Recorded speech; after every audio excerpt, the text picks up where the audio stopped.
तर 100 पाठ करतात आणि 10 पाठांचं आवाहन केलं जातं. त्याला म्हणतात शतचंडी. तसंच सहस्रचंडी, लक्षचंडी, आयुधचंडी असे मोठ्या मोठ्या प्रमाणात ते वाढत. परंतु घरामध्ये जास्तीत जास्त शतचंडीपर्यंत होऊ शकते.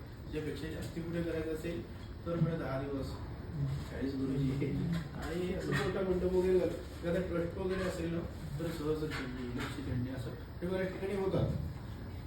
याग वगैरे चालू असतात. कशासाठी? तर लवकर कलियुगामध्ये फल देणारी देवता कोणती?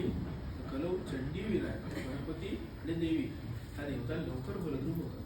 म्हणून आपण सगळीकडे बघतो देवीचे याग चालू आहेत, गणेश याग चालू आहेत, सौर याग, हनुमान याग फार कमी ऐकायला येतात ना. असं का? तर लवकर फलद्रूप होणारी देवता म्हणून कोण झालेली तर देवी. हे आमच्या आईचीच पूजा ना, कुलदेवतेची आई आहे, त्यांचं पूजन केलं जातं. आई ती कसंही आपली व्यक्ती असेल, आपला मुलगा असेल तर देखील त्याच्यावरती प्रेमच करत आहे. त्याप्रकारे आईची स्तुती करणे म्हणजे हा देवीचा वाट. तर तो आपण आज संकल्प घेतला. कालचा संकल्प आणि आज बराच फरक आहे. पण संकल्प म्हणजे काय माहिती आहे तुम्हाला, म्हणून जास्ती काय आणि मुद्दा वाढवलेला पण नाहीये. जेवढा मोती दिले तेवढाच आपण घेतलं की सगळं छानच आहे. तुझी तुम्हाला तरी माहिती नाही ना लोकांना. मला तुझं इतकं मोठा यज्ञ करायचा असतो हे देखील माहिती नाही.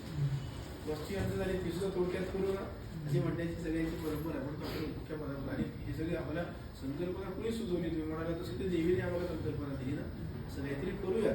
कधी तुम्ही ऐकलेले म्हणून कधी असे विचारणारे पण फार कमी आहेत. माहिती नसतं लोकांना घे झाल्यानंतर घरात आमच्या कुलदेवीची कृपा राहावी म्हणून देवीचा याग अतिशय छान. तर ते पण यासाठी मी आता सगळं यज्ञ करतो असा संकल्प केला. तर मग पंचधार गणपती पूजन केलं जाणार. सगळ्या गुरुजींना आपण अधिकार करतो.